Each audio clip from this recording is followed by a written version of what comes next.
7ই নভেম্বরের চেতনায় আবার আমরা 5ই আগস্ট পেয়েছি। আমাদের আত্মপরিচয়ের সংকটকে নিরসন করলেন শহীদ রাষ্ট্রপতি জিয়াউর রহমান। এরপরে বহুদলীয় গণতন্ত্র, এরপরে গণতন্ত্রের পথ চলা, সব কিছুই নিশ্চিত হলো যে মানুষটির মধ্যে দিয়ে তিনি শহীদ রাষ্ট্রপতি জিয়াউর রহমান। তাই 7ই নভেম্বরের বিপ্লবের তাৎপর্য অপরিসীম। আজকে জাতীয়তাবাদী ছাত্রদল যে আলোকচিত্র প্রদর্শনীর আয়োজন করেছে, এটা অতীব গুরুত্বপূর্ণ আমি মনে করি। কারণ আমি বলেছি এটি জীবন্ত ইতিহাসের প্রদর্শনী। এর মধ্যে দিয়ে নতুন প্রজন্ম জানবে যে এই দেশে কিভাবে আমাদের দেশকে নতজানু করার চেষ্টা করা হয়েছিল। সেইখান থেকে জনগণ এবং সাধারণ সিপাহীরা রুখে দাঁড়িয়ে দেশের আসল স্বাধীন সত্তা নিশ্চিত করেছে।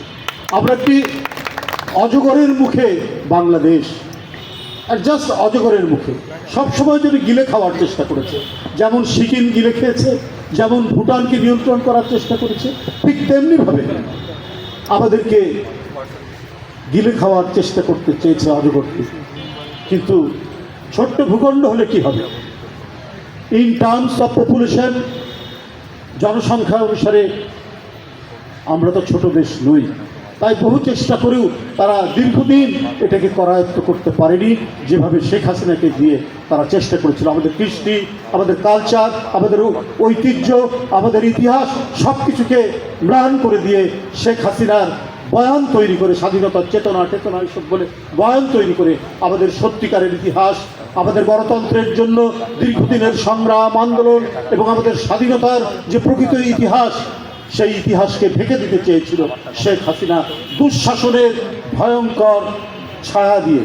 কিন্তু সেটাকে দূরীভূত করেছে 7ই নভেম্বরের চেতনায় আবার আমরা 5ই আগস্ট পেয়েছি।